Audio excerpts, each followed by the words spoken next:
संभल में जो हुआ वो सबके सामने है। पुलिस के संरक्षण में निर्दोष लोगों की हत्या की गई, बुलडोजर द्वारा घरों को गिराने की घटनाएं आम हो गई हैं, खास तौर पर उत्तर प्रदेश में, जहां ऐसा लगता है जैसे कानून के नाम पर जंगल राज चल रहा। माननीय श्री इकरा चौधरी जी। धन्यवाद सभापति महोदय, आपने मुझे इस विशेष चर्चा पर बोलने का मौका दिया।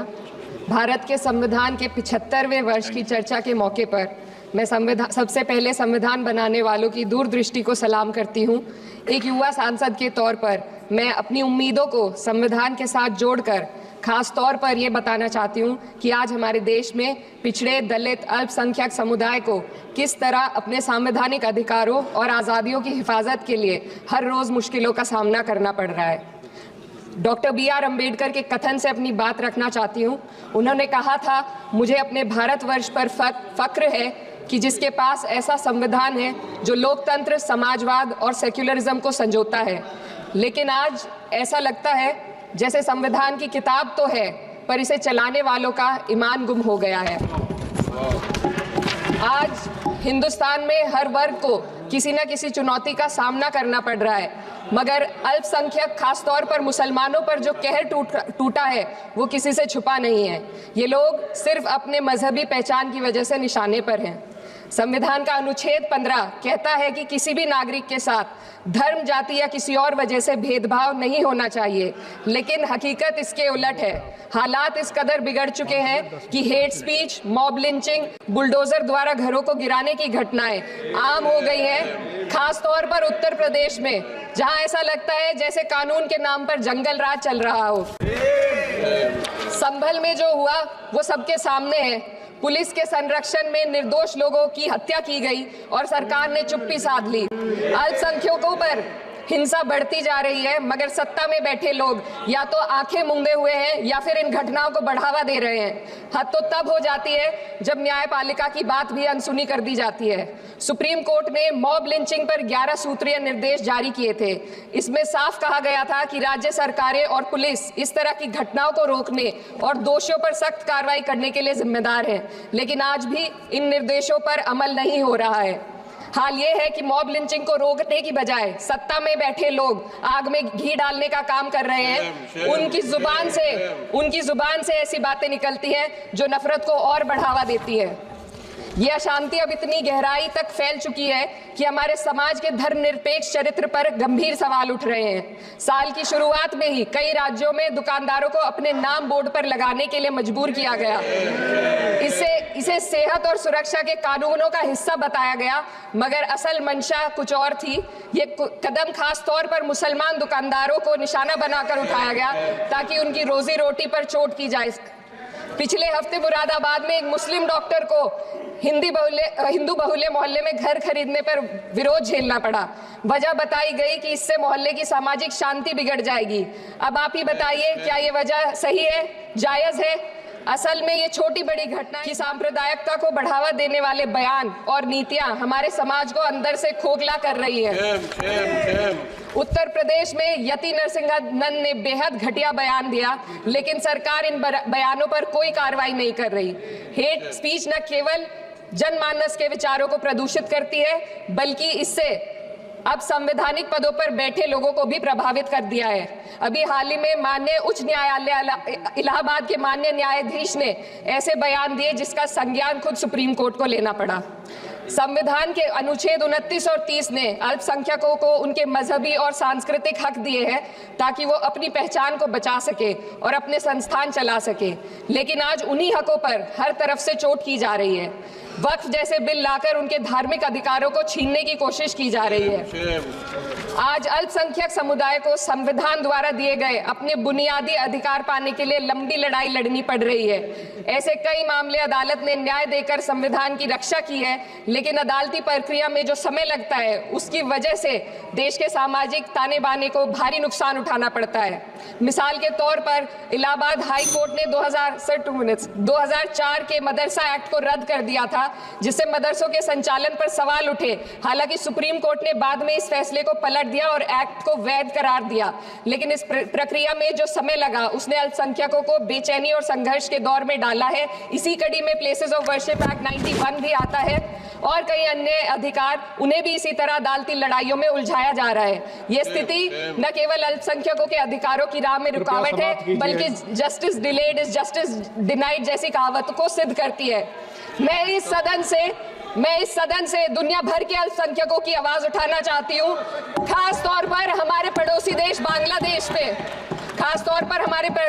बांग्लादेश में अल्पसंख्यकों के साथ जो हो रहा है वे दिल को गहरे तक चोट पहुंचाने वाला है। उनकी जान माल की हत्या की जा रही है। बांग्लादेश हो या हिंदुस्तान हो या कोई और देश, अल्पसंख्यकों की सुरक्षा, इज्जत और अधिकारों की हिफाजत हर सरकार की सबसे पहली जिम्मेदारी होनी चाहिए। मैं इस सदन से अपने देश के अल्पसंख्यकों के साथ बांग्लादेश के पीड़ित अल्पसंख्यकों की आवाज को एक साथ उठाना चाहती हूँ। ये वक्त की पुकार है कि हम सब मिलकर ये सुनिश्चित करें कि किसी भी इंसान को उसकी पहचान या मजहब के कारण डर कर जीने पर मजबूर ना होना पड़े। जहाँ हक छीने जाते हैं वहाँ अमन खो जाता है। ये बात हर सरकार को समझनी चाहिए। अगर हम सच में अपने संविधान का सम्मान करना चाहते हैं तो हमें नफरत और भेदभाव को खत्म करना होगा। हमें ये दिखाना होगा कि ये मुल्क हर वर्ग, हर जाति, हर धर्म और हर समुदाय का है, और जब तक ऐसा नहीं होगा तब तक संविधान की आत्मा सिसकती रहेगी। सर, अपनी बात को खत्म करते हुए मैं एक शेर अर्ज करना चाहती हूँ। ये दाग दाग उजाला, ये शब गजीदा शहर, वो इंतजार था जिसका, ये वो शहर तो नहीं। लेकिन अगर इस सदन में बैठे हम सभी सदस्य ये ठान ले कि हमें संविधान के मूल्यों को लागू करना है और उसे लागू करने का प्रयास करें, तो वे सुबह संभल में जो हुआ वो सबके सामने है। पुलिस के संरक्षण में निर्दोष लोगों की हत्या की गई, बुलडोजर द्वारा घरों को गिराने की घटनाएं आम हो गई है, खास तौर पर उत्तर प्रदेश में, जहां ऐसा लगता है जैसे कानून के नाम पर जंगल राज चल रहा है। माननीय श्री इकरा चौधरी जी। धन्यवाद सभापति महोदय, आपने मुझे इस विशेष चर्चा पर बोलने का मौका दिया। भारत के संविधान के 75वें वर्ष की चर्चा के मौके पर मैं सबसे पहले संविधान बनाने वालों की दूरदृष्टि को सलाम करती हूँ। एक युवा सांसद के तौर पर मैं अपनी उम्मीदों को संविधान के साथ जोड़कर खास तौर पर ये बताना चाहती हूँ कि आज हमारे देश में पिछड़े, दलित, अल्पसंख्यक समुदाय को किस तरह अपने संवैधानिक अधिकारों और आज़ादियों की हिफाजत के लिए हर रोज़ मुश्किलों का सामना करना पड़ रहा है। डॉक्टर BR अम्बेडकर के कथन से अपनी बात रखना चाहती हूँ। उन्होंने कहा था, मुझे अपने भारतवर्ष पर फक्र है कि जिसके पास ऐसा संविधान है जो लोकतंत्र, समाजवाद और सेक्युलरिज्म को संजोता है। लेकिन आज ऐसा लगता है जैसे संविधान की किताब तो है पर इसे चलाने वालों का ईमान गुम हो गया है। आज हिंदुस्तान में हर वर्ग को किसी न किसी चुनौती का सामना करना पड़ रहा है, मगर अल्पसंख्यक, खासतौर पर मुसलमानों पर जो कहर टूटा है वो किसी से छुपा नहीं है। ये लोग सिर्फ अपने मजहबी पहचान की वजह से निशाने पर हैं। संविधान का अनुच्छेद 15 कहता है कि किसी भी नागरिक के साथ धर्म, जाति या किसी और वजह से भेदभाव नहीं होना चाहिए, लेकिन हकीकत इसके उलट है। हालात इस कदर बिगड़ चुके हैं कि hate speech, mob lynching, bulldozer द्वारा घरों को गिराने की घटनाएं आम हो गई हैं, खास तौर पर उत्तर प्रदेश में, जहां ऐसा लगता है जैसे कानून के नाम पर जंगल राज चल रहा हो। संभल में जो हुआ वो सबके सामने है।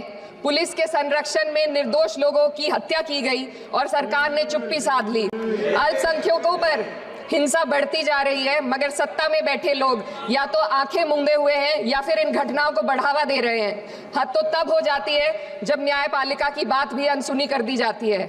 सुप्रीम कोर्ट ने मॉब लिंचिंग पर 11 सूत्रीय निर्देश जारी किए थे।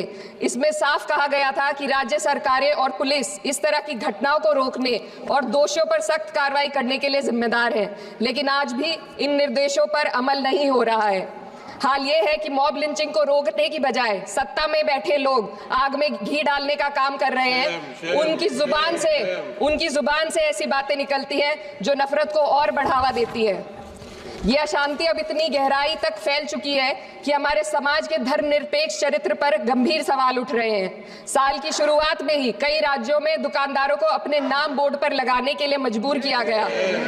इससे इसे सेहत और सुरक्षा के कानूनों का हिस्सा बताया गया, मगर असल मंशा कुछ और थी। ये कदम खास तौर पर मुसलमान दुकानदारों को निशाना बनाकर उठाया गया ताकि उनकी रोजी रोटी पर चोट की जाए। पिछले हफ्ते मुरादाबाद में एक मुस्लिम डॉक्टर को हिंदू बहुल्य मोहल्ले में घर खरीदने पर विरोध झेलना पड़ा। वजह बताई गई कि इससे मोहल्ले की सामाजिक शांति बिगड़ जाएगी। अब आप ही बताइए, क्या ये वजह सही है, जायज है? असल में ये छोटी बड़ी घटनाएं सांप्रदायिकता को बढ़ावा देने वाले बयान और नीतियां हमारे समाज को अंदर से खोखला कर रही है। उत्तर प्रदेश में यति नरसिंहन ने बेहद घटिया बयान दिया, लेकिन सरकार इन बयानों पर कोई कार्रवाई नहीं कर रही। हेट स्पीच न केवल जनमानस के विचारों को प्रदूषित करती है, बल्कि इससे अब संवैधानिक पदों पर बैठे लोगों को भी प्रभावित कर दिया है। अभी हाल ही में माननीय उच्च न्यायालय इलाहाबाद के माननीय न्यायाधीश ने ऐसे बयान दिए जिसका संज्ञान खुद सुप्रीम कोर्ट को लेना पड़ा।